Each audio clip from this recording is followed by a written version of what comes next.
고린도후서 4장 6절 7절입니다. 어두운 데에 빛이 비치라 말씀하셨던 그 하나님께서 예수 그리스도의 얼굴에 있는 하나님의 영광을 아는 빛을 우리 마음에 비추셨느니라. 우리가 이 보배를 질그릇에 가졌으니 이는 심히 큰 능력은 하나님께 있고 우리에게 있지 아니함을 알게 하려 함이라. 아멘. 기도하겠습니다.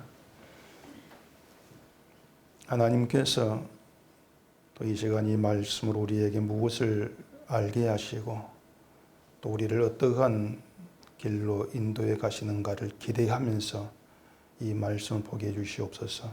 예수님 이름으로 기도합니다. 아멘. 우리가 사도 바울이 하고 있는 말을 보게 되어지면은 우리가 알지 못하고 있는 신앙세계, 우리가 보지 못한 것에 대해서 지금 얘기를 하고 있습니다. 예를 들어 보면은 그 4절에 보면은 세상의 신이 믿지 아니하는 자들의 마음을 혼미하게 하여 이렇게 얘기를 하고 있는데, 이것은 사도 바울이 자신의 사도직에 대해서 의심을 하고 또 시비를 거는 그런 무리가 존재하고 있는 그런 현실에 대해서 얘기를 하고 있는 내용입니다.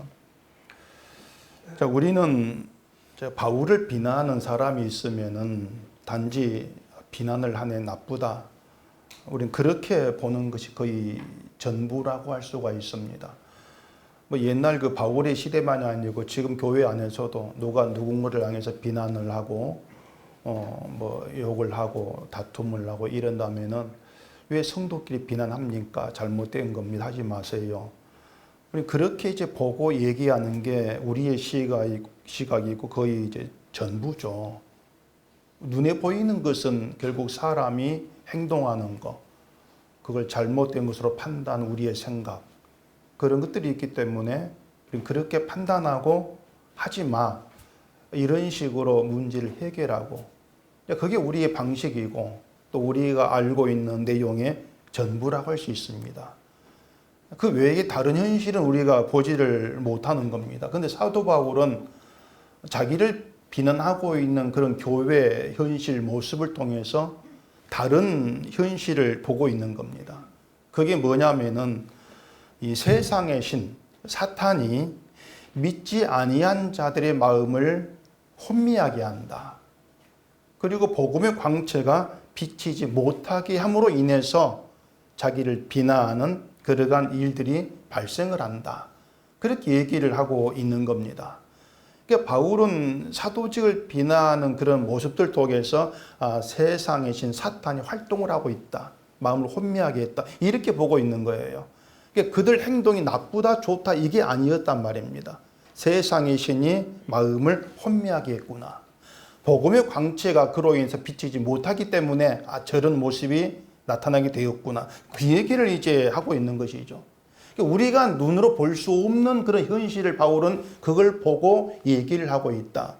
우리는 그렇게 이제 이 본문을 볼 수 있다는 말입니다. 이게 바울이 현실에 대한 시각이고 해석인 거예요.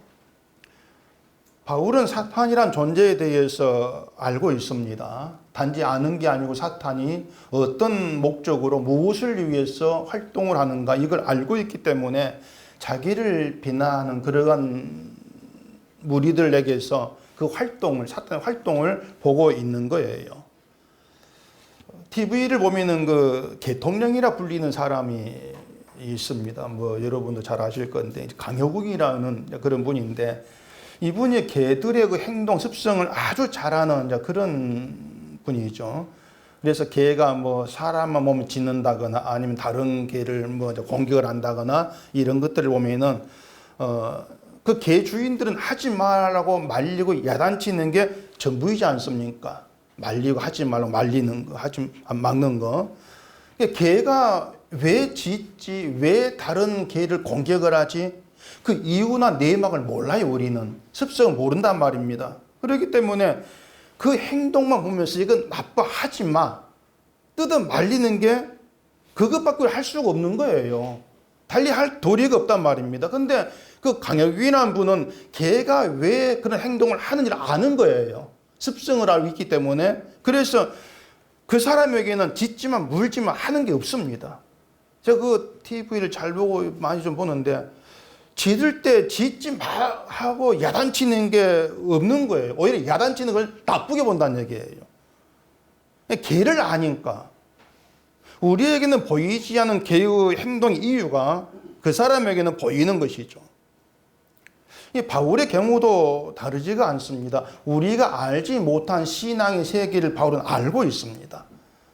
그 중에 하나가 사탄이 존재한다는 것이고 또 사탄이 활동을 한다는 것이고 사탄이 하는 일이 무엇인가 이걸 알죠. 알기 때문에 누군가를 비난하는 것이 그냥 비난으로 보이지를 않는 거예요. 그 안에서 사탄이 활동을 보면서 이게 이래서 저런 게 나온다. 그걸 얘기를 하죠. 우리도 그 사탄이 존재하나 이 정도는 알고 있습니다. 그런데 사탄이 하는 일이 무엇인가의 인식이 바울의 생각으로부터 너무나 멀어져 있는 거예요. 우리가 알고 생각해내는 사탄 일이야 기껏 뭐 죄짓게 하는 거, 교회를 나가지 못하게 막고 놀러 가도록 유혹하는 거, 뭐 설교시 졸게 하는 거, 뭐 기도 못하게 방해하는 거, 우리는 그런 것들을 그냥 사탄이 하는 일, 이 정도로만 알고 있단 말이죠.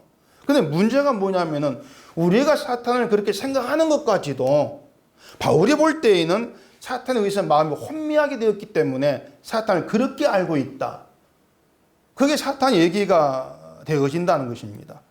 그러니까 바울은 그런 모든 문제들을 이제 이 복음의 광채가 마음에 비치지 못했기 때문에 보게 그렇게 보는 것이고 광채가 마음에 비치지 못한 것을 사탄의 마음을 혼미하게 해서 그렇다. 이렇게 해석을 하고 있는 겁니다. 그래서 우리가 이 신앙의 세계에 대해서 바르게 이해를 하려면은 빛이 마음에 비춘다는 거, 또 빛이 마음에 비추지 않는다는 거, 이러한 차이들을 알고 있어야 돼요. 우리 그것을 알지를 못하면 결국은 바울이 말하고 있는 신앙의 세계에서 우리는 멀어질 수밖에 없습니다. 그러면서 늘 우리가 계산하고 있고 구상하는 그런 신앙 세계만 고집부리는 그런 결과를 계속 초래할 수밖에 없는 거예요. 보면 6절을 보십시다. 어두운 데에 빛이 빛이라 말씀하셨던 그 하나님께서 예수 그리스도의 얼굴에 있는 하나님의 영광을 아는 빛을 우리 마음에 비추셨느니라. 자, 바울은 신자가 하나님의 영광을 알게 되어지는 것을 하나님께서 우리 마음에 빛을 비추셨기 때문이다. 이렇게 얘기합니다. 다시 말하면은 신자가 진리를 알게 된다거나 또 예수님을 알고 십자가의 은혜를 알고 이러한 모든 것들이 우리가 뭐 열심히 성경을 공부해서 연구해서 그렇게 해서 되어지는 것이 아니고 하나님께서 빛을 비추셨기 때문이다. 빛이 하는 일이다. 그렇게 해석을 하고 있단 말입니다. 이러한 바울의 해석에서 우리가 분명히 정리를 하고 알아야 될 신앙의 세계가 뭐냐면은 신앙의 세계라고 하는 것은 우리의 능력이나 우리의 실력이나 우리로 깨닫게 되고 되어지는 것은 아무것도 없다. 이걸 아는 게 신앙 세계라고 하는 겁니다. 기존의 이제 사람들이 생각하는 신앙 세계하고는 전혀 다르지 않습니까? 기존의 사람들이 지금의 그 기독교인들이 알고 있는 신앙의 세계라고 하는 것은 내가 이래야 되는 것이고 내가 열심히 공부해가지고 깨닫게 있어야 되고 그걸 실천을 해내야 되는 거예요. 그런데 바울은 모든 것을 빛이 비치지 않으면 안 된다. 결국 하나님께서 빛을 비추고 하는 일로 그렇게 얘기를 하고 있단 말입니다.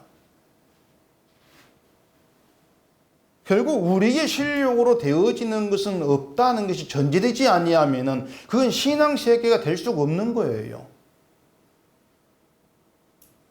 그런데 우리의 실력으로 되는 것이 없다는 것을 깨닫게 되어지고 그걸 받아들이게 되어지는 것도 우리에게 하나님께서 비추신 빛이 있기 때문이다. 그게 바울의 얘기란 말입니다.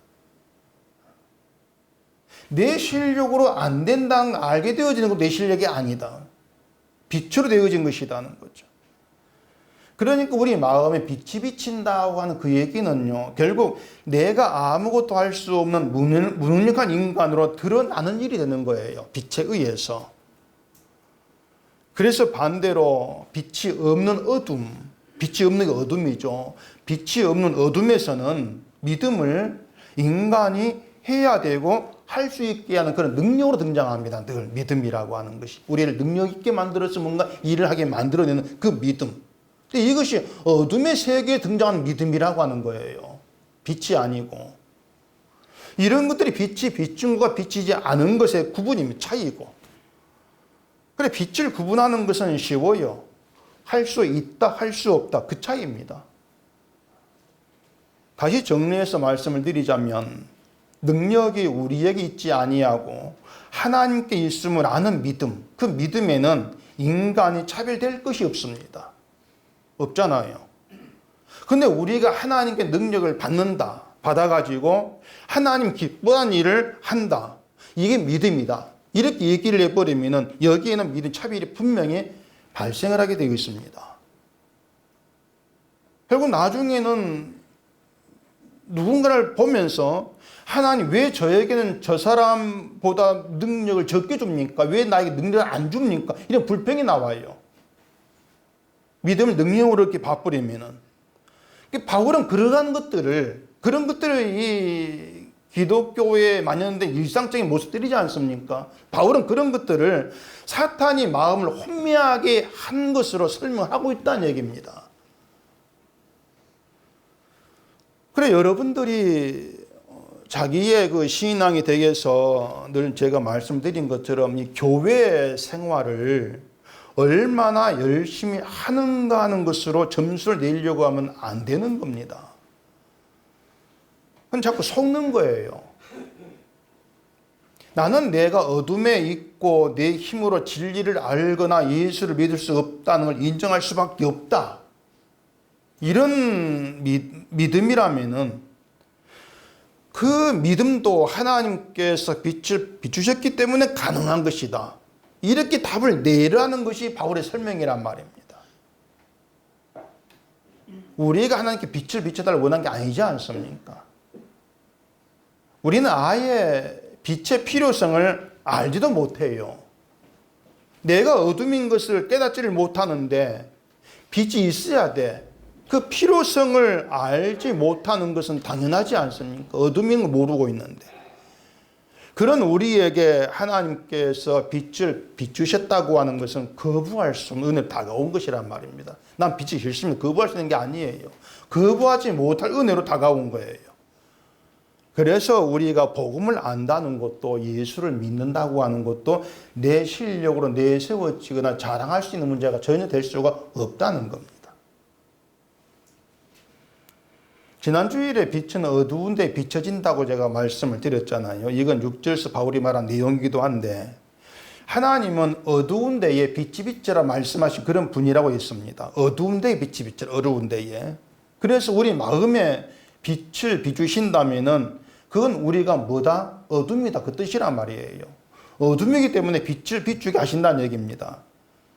여기에서 한 가지 분명히 아셔야 될 것은 우리에게 빛을 비추신다는 얘기는 어둠인 우리로 하여금 네가 어둠이라고 하는 것을 깨닫게 하려고 빛을 비춘다는 거예요. 네가 어둠인 걸 알라는 겁니다. 다시 말해서 어둠인 우리를 어둠이 아닌 빛으로 만들려고 빛을 비추는 게 아니라는 겁니다. 이 부분에서 기독교인들이 많은 오해를 합니다. 항상 초점을 자기에게 두기 때문에 발생한 오해예요. 빛을 비춘다. 그럼 내가 빛이 돼. 난 어둠이 아니고 빛이 된다. 그럼 빛을 발상해야지. 내가 빛을 나타내야지. 그게 오해란 얘기예요. 하나님은 자, 너를 빛으로 만들어 줄 거니까 앞으로는 빛된 삶을 살아 빛을 비춰. 이런 의도로 빛을 우리 주신 것이 아니라는 얘기입니다. 걸어간 거에서는 하나님의 은혜를 알고 은총을 알고 하나님의 거부할 수 없는 은혜로 내가 생명이 있다는 감사함이 안 나와. 여기에는 나올 수가 없는 거예요. 늘 내가 능력받아 하고 있는 얘기 초점을 둬버리기 때문에 내 자랑이 나오는 것이지 은혜에 대한 감사가 안 나와요. 은혜에 대한 감사, 은총에 대한 감사라고 하는 것은 내가 어둠일 때 나온단 말이에요. 어둠인 걸 알았을 때. 하나님은 그 감사로 인해서 영광 받기 위해서 내가 어둠인 걸 알게 하시는 것이고 어둠인 걸 계속 보게 하신다는 얘기예요. 이게 빛을 비추신 하나님의 취지라는 것을 자꾸 오해를 하면서 나에게 빛이 비춰지면 내가 어떻게 되지? 자꾸 자기 상태에 관심을 두기 때문에 이 신앙의 모습이라고 하는 것이 자꾸 인간적인 것으로 변질되어지고 왜곡된 모습으로 자꾸 튀어나오게 되더란 얘기입니다. 아마 여러분도 빛이 비친다 해서 그런 오해를 많이 할 거예요. 내게 빛이 비추면 내 마음이 선하게 착하게 변화돼야 되고 예전 생활이 바꿔져야 되고 자꾸 이런 생각을 하게 되어진다는 얘기입니다. 성경에서는 그러한 빛을 얘기하신 적이 없어요. 이런 오해에 대해서 바울이 7절에서 이런 얘기를 하고 있습니다. 우리가 이 보배를 질그릇에 가졌으니 이는 심히 큰 능력은 하나님께 있고 우리에게 있지 아니함을 알게 하려 함이라. 자, 보배를 질그릇에 가졌으니까 질그릇이 보배처럼 귀한 그릇 된다. 그 뜻이 아니죠. 질그릇은 질그릇 그대일 뿐이에요. 그대로일 뿐이에요. 보배를 가졌다 할지라도 보배를 가졌다는 이유로 질그릇이 보배가 되어지는 건 아니란 얘기입니다. 근데 우리의 생각은 자꾸 보배를 가졌으니까 그 질그릇이 달라지는 것으로 그렇게 기대하고 또 그걸 위해서 하나님 우리에게 보배를 주신다. 자꾸 이런 착각을 하고 있는 거예요. 보배를 가진 신자는 귀한 그릇이다. 이렇게 말하는 거죠. 이런 말로 보배에게 초점을 두는 것이 아니고 보배를 가진 질그릇에 초점을 둬버린다는 얘기입니다. 그래 여러분들이 바로 이러한 것들을 좀 잘 깊이 생각을 하셔야 돼요. 우리가 보배를 질그릇에 가졌다 하는 그 얘기는 질그릇에 보배가 주어졌다는 게 중요한 것이지 질그릇이 보배를 가진 질그릇답게 대한 이건 없다는 얘기입니다. 보배를 가진 질그릇다움 그것은 질그릇이 어떻게 바뀌는 게 아니고 아니 질그릇이 나 같은 자에게 보배를 칩니까? 감사함으로 나오는 게 질그릇다움이에요. 그것이 도무지 보배가 질그릇 담길 것이 아닌데 그 보배를 나 같은 자에게 담아 놓으십니까? 그 황송함, 그 감사함 그렇게 나와치는 게 질그릇답다 그 얘기입니다. 무슨 말인지 아시겠어요? 질그릇에 흠이 생기든 금이 가든 그 안에 담긴 보배에게는 아무 영향이 없습니다. 질그릇에 흠이 생겨서 보배가 가치가 떨어진다. 그런 거 없잖아요. 보배는 그냥 보배예요. 끝까지. 질그릇과 상관없이. 그래 바울이 지금 이 얘기를 하고 있는 이유가 뭐냐면은 바울이 자기의 말을 지키지도 아니했고 또 추천서도 없이 사도 노릇한다 이런 이것을 빌밀 삼아가지고 바울을 비난하는 그런 세력들에게 대해서 지금 이 말을 하고 있다는 얘기입니다. 그러니까 바울의 사도직에 대해서 의심하고 비난하는 그 사람의 생각은 사도라면은 흠이 없어야 한다는 거예요. 사도라면은 행동이나 어떤 말에 흠이 없어야 되지. 좀 완벽함 또 그걸 상상하고 있는 것이죠. 사도가 완벽해야만이 그 말을 신뢰할 수가 있다. 다시 말해서 질그릇이 흠이 없고 완전해야만이 그 보배를 내가 신뢰할 수 있어. 이 말이 되는 거예요. 잘못된 생각이죠. 그래 바울은 그들의 그 생각이 결국은 보배가 아니라 질그릇의 완전함에 초점을 두고 있는 쓸데없는 생각이란 거. 이걸 드러내기 위해서 보배를 얘기하고 질그릇을 얘기를 하고 있다는 얘기입니다. 나는 보배를 가진 질그릇일 뿐이야.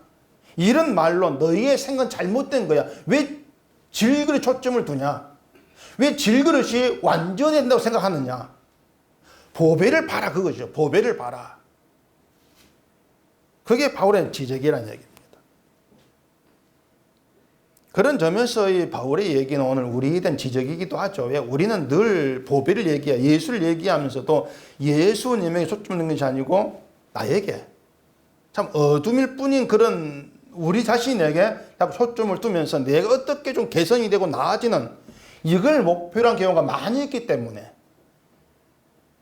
결국 그런 우리나 바울을 비난하는 고린도의 그 무리들이나 같다는 얘기입니다. 똑같은 사고방식에서 그런 모습들이 나와진다고 하는 거예요. 5절에서 바울이 그런 얘기했습니다. 우리는 우리를 전파하는 것이 아니라 오직 그리스도 예수의 주 되신 것과 또 예수를 위하여 우리가 너희의 종된 것을 전파함이라. 사도는 자기를 전파하는 것이 아니고 예수의 주 되신 걸 전파한다. 이게 사도 자기 직분이고 사도로 부름받은 이유라. 이렇게 분명히 못 받고 있다는 얘기입니다. 그런데 사도가 뭐 자기 말을 지키지 않는다거나 뭐 추천서가 없이 사도 일을 한다고 해서 주 대신 예수의 전파한 내용에 손상하는 거 없어요. 아무 손상이 없습니다. 방해되는 게 아니에요. 예수가 주인공이지 예수를 전하는 그러신 바울이 주인공이 아니란 얘기입니다. 근데 우리에게는 내가 주인공 되고 하는 습성이 있는 거예요. 내가 예수를 전하면 내가 뭔가 잘한 게 있어야만 사람 나를 보고 예수를 믿을 거야. 이런 엉뚱한 생각을 하고 있다는 얘기입니다. 그게 자기를 전파하는 거예요. 결국 예수는 나를 보고 믿는, 여기는 하나님 능력이란 게 없죠. 내가 잘해가지고 예수를 믿게 하는 거니까. 그런 발상들, 이러한 것들이 결국은 사탄이 마음을 혼미케 한 거, 빛이 비치지 못한 거, 지가 어둠인 걸 모르기 때문에 그런 발상이 나와질 수밖에 없는 거. 그래 설명을 하고 있어요. 우린 자꾸 내가 중심이 되려는 습성에서 헤어나지를 못하기 때문에 하나님께서 빛이 비친다 그러면 또 내 마음 빛을 비추면 나는 어떤 사람이 될까 자꾸 이런 생각들을 하게 될 수밖에 없는 거죠. 하나님께서 어둠이 나 같은 자에게 빛을 비춰 가지고 하시는 일이 뭘까? 하고자 하는 하나님 일이 뭘까? 이런 생각으로 나가지를 못한다는 겁니다. 그렇기 때문에 하나님께서 빛을 비추는 인간이 달라져 자꾸 이런 엉뚱한 생각을 하게 되는 것이죠. 바울은 질그릇에게 보배를 가지게 하신 것을 어떻게 말하냐면은 힘이 큰 능력이 하나님께 있고 우리에게 있지 아니함을 알게 하려고 하신다. 이렇게 얘기를 하고 있는 겁니다. 하나님의 큰 능력이 하나님께 있지 인간에게 있지 않음을 알게 하려고 보배를 질그릇에 가지게 하신 거. 그렇게 얘기하고 있는 거예요. 다시 말해서 그리스도의 존귀함을 알고 예수를 믿게 되어지는 것이 우리의 능력이 아니라는 걸 알게 하시려고 우린 계속해서 질그릇으로 존재하게 하신다는 얘기입니다. 그러니까 능력이 하나님께 있다. 이걸 나타내기 위해서 질그릇은 계속 질그릇 존재해야 돼요. 질그릇이 바뀔 수가 없는 거예요. 이걸 8절 9절에서 이렇게 얘기를 하고 있습니다. 우리가 사방으로 우겨쌈을 당하여도 쌓이지 아니하며 답답한 일을 당하여도 낙심하지 아니하며 박해를 받아도 버림받지 아니하며 거꾸로 뜨림을 당하여도 망하지 아니하고. 자, 하나님의 능력은요, 우겨쌈을 당하는 일이 없게 하고 답답한 일을 당하지 않게 하는 것이 하나님의 능력이 아닌 겁니다. 오히려 우겨쌈을 당하게 하시고 답답한 일을 당하게 하고 박해를 받게 하고 거꾸로 뛰임을 당하는 그런 환경으로 데려가셔서 그럼에도 불구하고 그런 가운데서도 예수를 주로 믿게 하시는 그 하나님의 선하심을 알게 하고 감사하게 하는 거. 그렇게 해서 능력을 드러나게 알게 하신다는 거예요. 그게 하나님 그게 능력이에요. 그 능력 우리에게 있지 않다는 것입니다. 사방으로 우겨쌈을 당할 때 쌓이지 아니한다는 것은 사방으로 꽉 막혀서 벗어날 수 없는 그런 환경, 그런 상황에서 하나님이 나를 돕지 않으신다. 그 생각. 그렇게 생각하는 것이 우겨쌈을 당하는 거예요. 그것이. 하나님은 사랑이시고 하나님은 선한 분 이렇게 알고 있었는데 우겨쌈을 당하는 환경에서 하나님의 선하심이라는 것이 나와 멀어짐을 느끼는 것. 그게 정말 우겨쌈을 당하고 있는 것이죠. 환경 때문에 사랑도 멀어지고 자비도 멀어지고 분밀도 멀어지고 나로부터 멀어져 있어. 그렇게 느껴지는 것이 우겨쌈을 당하는 것이란 말입니다.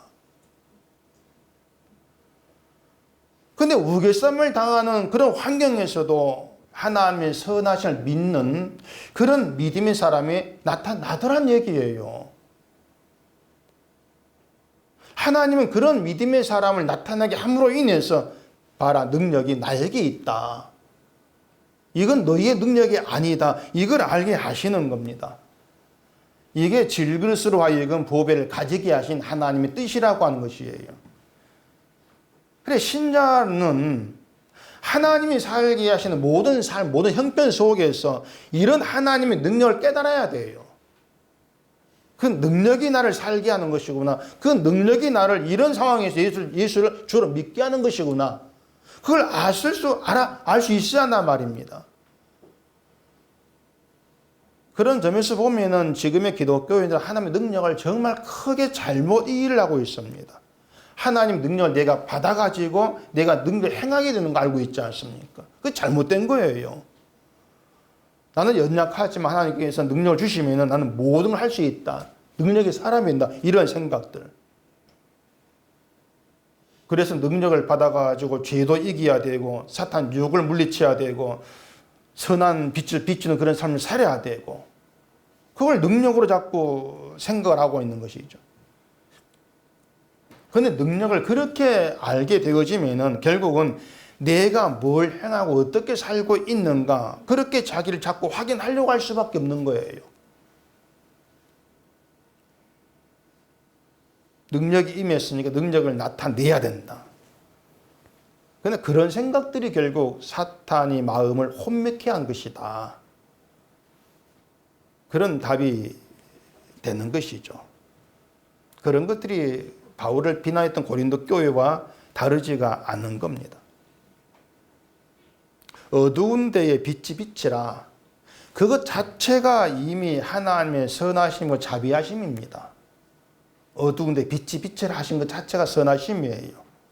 어둠을 심판해 버리지 아니하시고 빛이 비치게 하심으로써 어둠인 것을 알게 하시고 그 어둠에 있는 보배를 알게 하시고 이 모든 것이 선하신 하나님의 일이라 그 말입니다. 그래서 신자는 하나님의 선하심을 이 세상에서의 살아가는 편안한 환경 그런 것을 확인하는 것이 아니고 어둠인 내가 예수님을 알고 믿게 되어진 것 여기에서 확인해야 돼요. 그게 기쁨이 되어져야 돼요. 그게 빛이 비친 것이란 말입니다. 때문에 하나님의 선하심을 안다, 사랑을 안다는 것은 환경은 무관한 거예요. 어떤 환경에서도 나는 어둠을 드러날 것이고 그 어둠에서 보배신 예수를 깨닫게도 보게 될 것이기 때문에 그렇게 되어진 내가 하나님의 선하심 가운데 있습니다. 사랑 가운데 있습니다. 고백이 나와지는 것이죠. 그게 빛 가운데 있는 것이다. 빛이 비친 것이다. 그렇게 설명되죠.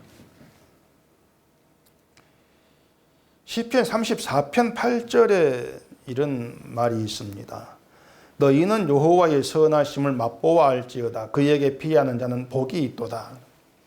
잘 아시는 그런 구절이죠. 이 시편 34편은요.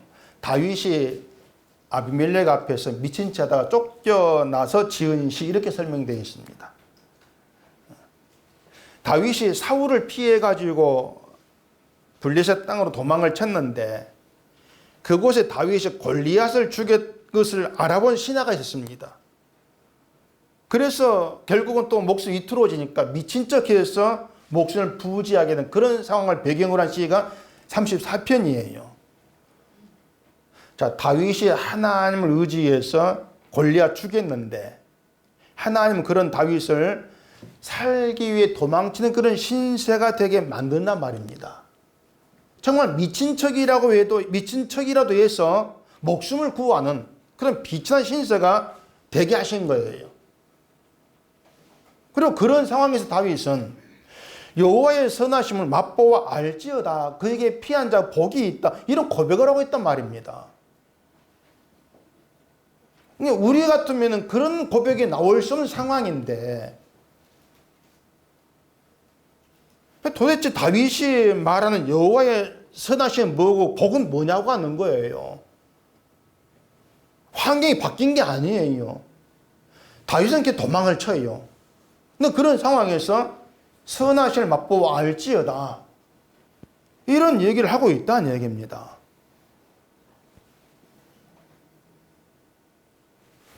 우리가 얘기하는 복이라고 하는 것은 여호와께를 피하면은 어떤 위태로운 상황에서 건진받는다거나 환경이 달라진다거나 이런 거지 않습니까?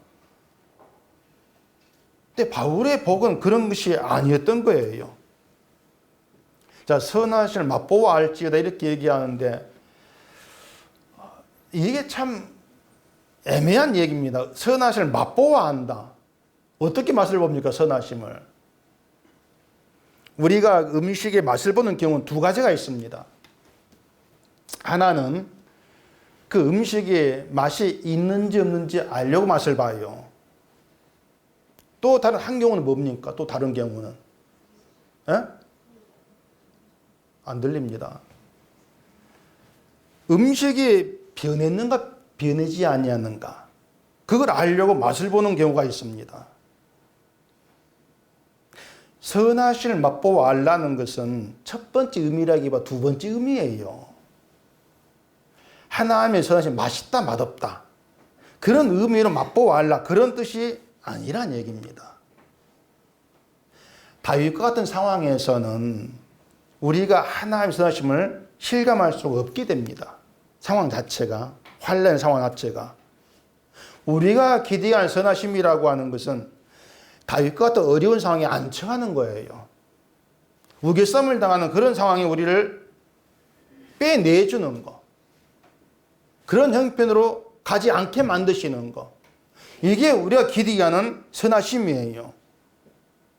그러면 무엇이 문제입니까? 하나님의 선하심을 잘못 알고 있는 우리가 문제입니까? 하나님의 선 자체가 문제입니까? 우리가 문제이지 않습니까? 여호와의 선하심을 잘못 알고 있는 거예요. 그러니까 그 여호와의 선하심을 우리 멋대로 생각하는 우리가 문제인 것이지 하나님의 선하심은 우리의 환경을 상관없이 문제될 게 없습니다. 달라진 게 없다는 얘기예요. 우겨쌈을 당해도 선하심은 그대로고 평안한 가운데 있어도 선하심은 그대로예요. 그런 의미에서 맛보아 알라 이렇게 얘기를 하고 있는 겁니다. 다윗이 사울을 피해 도망을 치는 그런 상황에서도 하나님의 선하심은 변하지 않고 그대로다 그것입니다. 그대로다. 이걸 알았기 때문에 여호와께 피하는 자는 복이 있다 이런 말을 하고 있는 거예요. 여호와께 피하면 화가 복이 돼 이 뜻이 아닌 거예요. 이런 부분들에서 기독교인의 잘못된 신앙관이 그대로 드러나 있단 말입니다. 내 육신과 영관의 모든 것을 내가 원한 좋은 것을 받고 싶어서 여호와를 찾고 능력을 구하고 하나님의 선하심과 사랑도 그렇게 자기 중심 이해해버린다는 얘기예요. 그러다 보니까 환경이 좋으면 선하심이 있고 환경이 좋지 않으면 선하심이 없는 자꾸 달라지게 되는 것이죠. 맛볼 때면 달라지는 거예요. 그게 기독교 신앙의 잘못됨이라는 것입니다. 기독교 신앙은 질그릇이 금그릇 되게 하는 것으로 선하심이 증명되지를 않습니다. 질그릇 그대로여도 선하심은 그대로인 것이에요. 질그릇이 흠이 생겨도 선하심은 그대로인 거예요. 그런 의미에서 하나님은 우리의 모든 삶을 통해서 여전히 변함없이 선하심으로 역사하신다. 이걸 깨닫게 하시는 것. 그게 하나님의 일하심이라고 하는 것이죠. 사람들은 자꾸 어떤 내가 편안하게 근심 없이 사는 것에서 내가 복을 받았고 때문에 신앙은 문제없고 하나님 내 편인 걸 보여주고 이런 생각들을 하지 않습니까? 이건 신앙이 아니란 얘기입니다. 근데 지금의 교회는 늘 그런 싸움 속에 들어있는 거예요.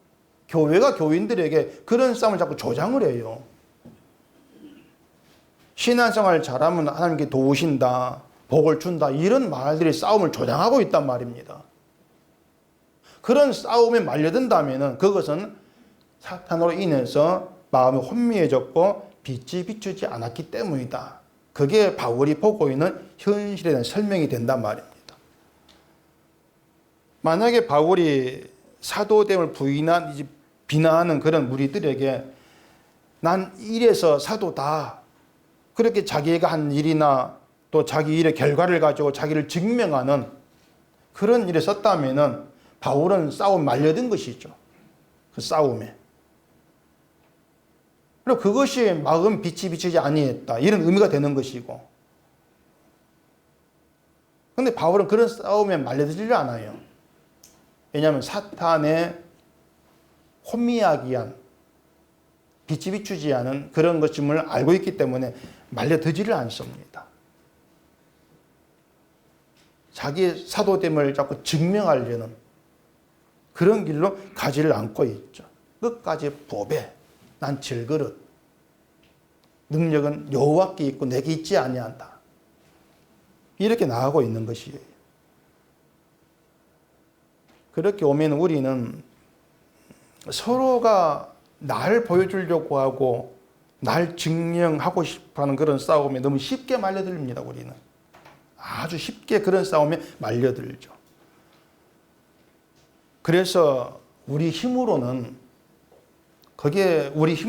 하나님의 영광이든 사랑이든 선하심이든 우리가 증거하지를 못합니다. 내가 증거를 못하는 거예요. 만약에 하나님 우리에게 나의 영광을 네가 증거해라 이렇게 하신다면 우리 이겨야 되고 1등 해야 된다, 이렇게 나갈 수밖에 없어요. 내가 잘해가지고 영광을 증거해야 되지. 우린 늘 그런 수준에 있다, 그 말입니다. 그러면서 그것이 사탄이 마음을 혼미하게 한 것이라는 것을 모르고 있는 거예요.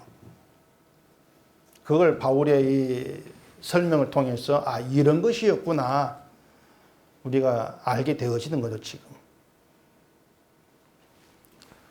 그 사탄이 예수님을 시험할 때 첫 번째가 하나님의 아들이거든 돌들로 떡덩이가 되게 하라, 그것이었지 않습니까? 돌을 떡으로 만들라.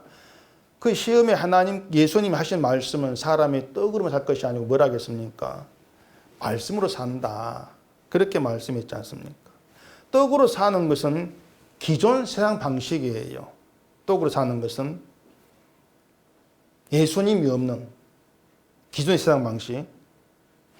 돌을 떡이 되게 하라고 하는 것은 예수님이 하나님의 아들로 이 땅에 오신 이유를 떡으로 사는 기존의 삶을 도와주기 위한 것으로 그렇게 보이려고 하는 것이 사탄의 노림수란 말입니다. 그런데 예수는 떡으로만 아니고 말씀으로 산다, 이렇게 말씀하신 거예요. 떡으로 사는 기존의 삶의 방식이 아니라 말씀으로 사는 새로운 삶의 방식, 그 새로운 세상을 위해 주님 오신 것이다, 그 말씀이 되는 것이죠. 성령 꼭대기에 뛰어내리라고 하는 것도 그런 기적의 방식을 통해서 하나님의 사랑을 받는 아들인 것을 증명해 보라는 거예요. 하나님의 사랑받는 아들이라면 뛰어내려도 하나님 구해준다, 그걸 사랑으로 세상에 드러내고 싶어 하는 것이죠. 그럼 우리가 뭐냐면은 사탄이 말한 그런 방식으로 사랑도 확인하고 싶고 복도 확인하고 싶어 하는 거예요. 그게 사탄의 시험에 말려들고 있는 것이죠. 다른 사람은 다 코로나에 걸려, 나는 안 걸려. 그걸로 하나님 내 편이야. 나를 도우시고 나를 사랑하셔. 그렇게 확인하고 증명하고 싶어 하는 것이에요. 그게 사탄의 싸움에 빠져 있는 것이죠. 이 신종 코로나에 대해서 또 어김없이 이름하는 사람이 있습니다. 신종 코로나 바이러스 문제를 빨리 해결한 방법은 중국 땅에 무너진 예배가 회복되는 기쁨이다. 이런 말을 합니다. 뭐냐면은 중국의 그 신종 코로나가 발생하고 지금 같은 중대한 사태로 번진 이유를 중국이 십자가 정탄을 무너뜨리고 예비당 막 폐쇄하는 그런 기독교 탄압 정책을 펼쳤기 때문이라고 하는 것이죠. 중국이 그랬거든요. 아마 이런 말한 사람들은 아마 그게 현실을 바르게 보는 것이라고 이렇게 생각할 것입니다. 근데 바울의 말을 생각해 보면은 그런 것 자체가 뭐냐면 사탄으로 인해서 마음이 혼미해져서 빛이 비치지 못한 거예요. 무지한 말이에요. 중국 정부가 뭐 십자가 종탑 철거하고 예비당 폐쇄한다 해가지고 하나님이 뭐 그것 때문에 화내실 것 같습니까? 십자가 종탑 예비당 이런 건 하나님께 아무것도 아니에요. 오히려 중국이 기독교에 대해 그렇게 했기 때문에 하나님께서 코로나 발생하게 했다. 이런 말이 하나님 말씀 혼잡하게 하는 것이고요. 진리를 방해하는 겁니다. 그런 것들이. 하나님은 기독교 편도 들지 않고요. 기독교를 돕지도 않으시고요. 기독교를 사랑하는 것도 아닙니다. 마치 이게 막 기독교 반대파 같은데. 근데 하나님 자꾸 마치 그 기독교를 돕고 기독교를 지키는 수호신처럼 이렇게 말하고 있는 것이 말씀을 혼잡하게 하는 거예요. 하나님 우리를 하나님의 자녀 되게 하는 것은 질그릇에 보배를 가지게 하는 일이라는 것을 잘 좀 생각해 보셔야 됩니다. 근데 자녀 되는 것은 자녀 되어라 지시야 우리가 그 지시를 따라 되어지는 것이 아니죠. 하나님께서 우리 마음에 빛을 비춤으로써 그리스도를 아는 보배를 아는 자녀가 되게 하신 것이고 그 능력이 내가 아니라 하나님께 있다. 이걸 알게 됨으로 인해서 알게 하셔서 우겨쌈을 당하는 그 답답한 일을 당하는 현실 속에서도 예수를 믿게 하시는 거. 하나님의 사실 의지하게 하시는 거. 그걸 통해 능력을 드러내고 계신다는 얘기입니다. 선하심이라고 하는 것은 어떤 처지에서도 내가 예수를 주로 믿게 되어지는 그게 선하심이라고 하는 거예요. 때문에 우리가 잘해가지고 자녀가 되고 구원받는 것은 없는 겁니다. 내 일이 잘 돼야 되지. 이런 생각으로는 하나님을 알 수가 없어요. 잘 되기를 원하니까 자꾸 불만이 있죠. 오늘 주보 그 그림 보시면은 거기에 성도는 천국에서 보석입니다. 제가 이런 멘트 한 적이 없는데 좀 오글거립니다. 천국의 보석이란 말. 바울은 우리를 질그릇으로 말했지 않습니까? 근데 천국에서 보석이라면 신자가 죽어 천국 가면은 질그릇이 보석으로 변한다. 그런 뜻이겠습니까? 또 이상한 것은 보석은 이 세상에서 돈이 되는 가치가 있는 것인데 그러면 천국에서도 보석은 가치 있는 것으로 인정되냐? 그런 또 의문이 들 수가 있는 거예요.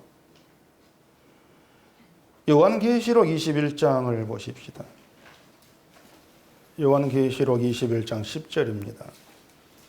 성령으로 나를 데리고 크고 높은 산으로 올라가 하나님께로부터 하늘에서 내려오는 거룩한 성 예루살렘을 보이니 하나님의 영광이 있어 그 성의 빛이 지극히 귀한 보석 같고 벽옥과 수정같이 맑더라. 그 거룩한 성 예루살렘은 어린 양의 신부를 가리킵니다.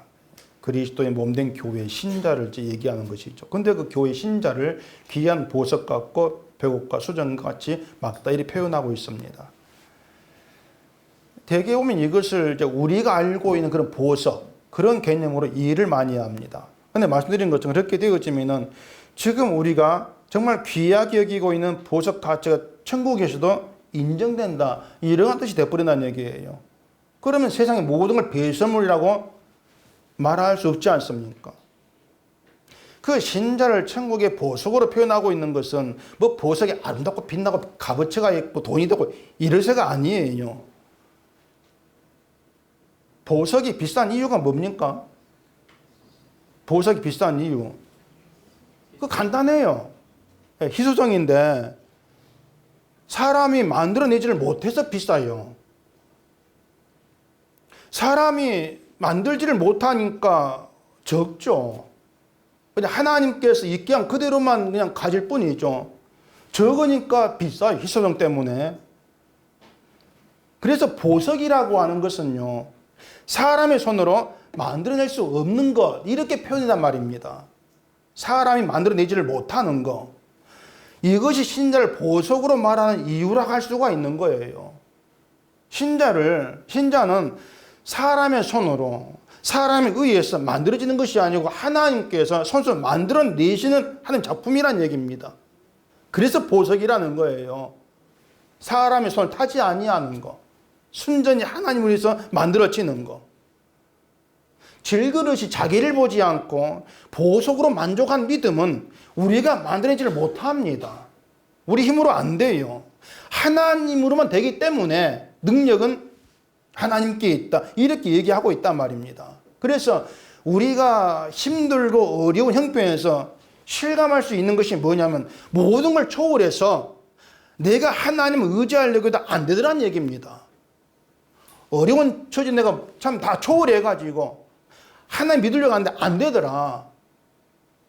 우리는 그걸 실감할 수밖에 없는 거예요. 그걸 통해서 예수를 나의 주로 믿는 게 내 힘으로 믿는 게 아니었구나, 그걸 우리가 아는 것이죠.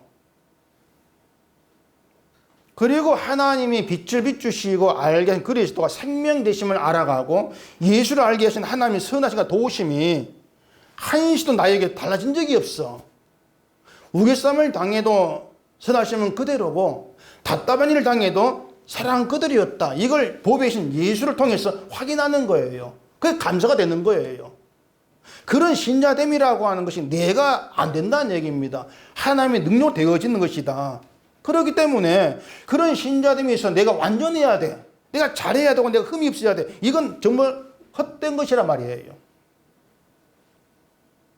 하나님의 능력을 보지 않는 사탄이 마음이 혼미케 한 것이다, 그렇게 설명이 되는 것입니다. 근데 우리가 볼 때는 사탄 비난에서 참 간단한 문제인데 바울은 이렇게 엄청난 얘기로 풀어놓고 있는 것이죠. 그게 바울의 신앙의 세계였어요. 우리가 보지 못한 바울은 보고 있는 것이죠. 우린 질그릇이고요. 질그릇 자체로 하나님의 능력이 하나님께 있다는 것을 증거한 도로 사용되고 있습니다. 그럼 우리는 그냥 질그릇으로 사용되면 되는 거예요. 질그릇으로. 이것이 하나님의 큰 능력으로 만들어진 신자로 사는 것이고, 또 여러분의 지금 모습과 형편이 그대로 하나님 일하시며 사용되고 있다는 것, 그게 우리의 믿음이 되어져야 되는 것이죠. 바울처럼 우기쌈을 당하는 그런 환경에 집어넣어서 사용하고 계시는 것이고, 답답한 일을 당하게 해서 사용하는 것이고, 그렇게 하시면서 결국 우리는 빛이 비춤으로 인해서 이래도 저래도 하나님의 선하심 나에게 달라진 적이 없더라. 그것 때문에 감사함이 있게 되어지고 여호와를 신뢰하게 되어지는 이런 모든 것들이 하나님의 능력에 의한 것이다. 그렇게 능력은 증거되고 있는 것이 우리는 그 도구로 사용되고 있다. 그걸 우리가 아신다면은 하나님의 사랑 얘기하면서 내가 잘 돼야 되고 그것은 그런 생각도 우리가 하지를 않을 겁니다. 예전에 그 어떤 분이 저한테 질문하면서 우리 교회가 보험을 들려고 하는데 이게 잘 된 겁니까? 잘한 겁니까? 이렇게 묻는 거예요. 문제 없는 거냐고. 무슨 보험입니까? 화재보험이라는 거예요. 우리 들고 있거든요. 그게 무슨 뜻이냐면은, 아니, 교회라면은 하나님 믿어야 되고, 하나님께서 불이 안 나게 할 거라고 그렇게 믿어야 되지. 왜 보험을 드냐고 하는 거예요. 그 믿음 없는 게 아닙니까? 이렇게 말하는 거죠. 제 설교 듣고 있다 보니 그런 말하니까 성질이 확 나던데. 그래서 제가 그랬습니다. 그 예배당이 불나지 말란 것이 어디에 있습니까? 예배당 불날 수 있는 것이고요. 불난 가운데서 예수를 믿으면 되는 거예요. 하나님의 도우심이 불나지 않게 한다. 이게 아니란 얘기입니다.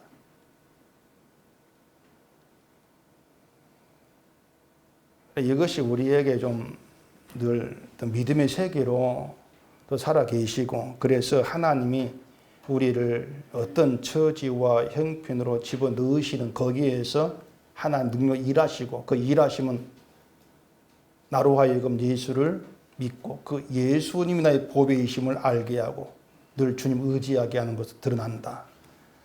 이게 여러분 믿음으로 늘 살아있기를 바랍니다. 기도하겠습니다. 우리 아버지 하나님, 늘 이 세상을 살 때에 하나님 함께 하시고 도우신다 이런 말을 하지만은 왜 함께 하시고 어떻게 도우시는 우리는 우리식으로만 생각을 합니다. 하나님은 모든 능력이 하나님께 있고 또 하나님이 일하신다는, 우리를 도구로 드러내신다는 것을 깨달아 알게 하시고, 하나님이 끌어가 어떤 처지 형편에서도 오직 주만 바라보고 주만 믿는 그런 믿음의 사람으로 드러나는 것으로 감사함이 있는 저희가 되게 해주시옵소서. 예수님 이름으로 기도합니다. 아멘.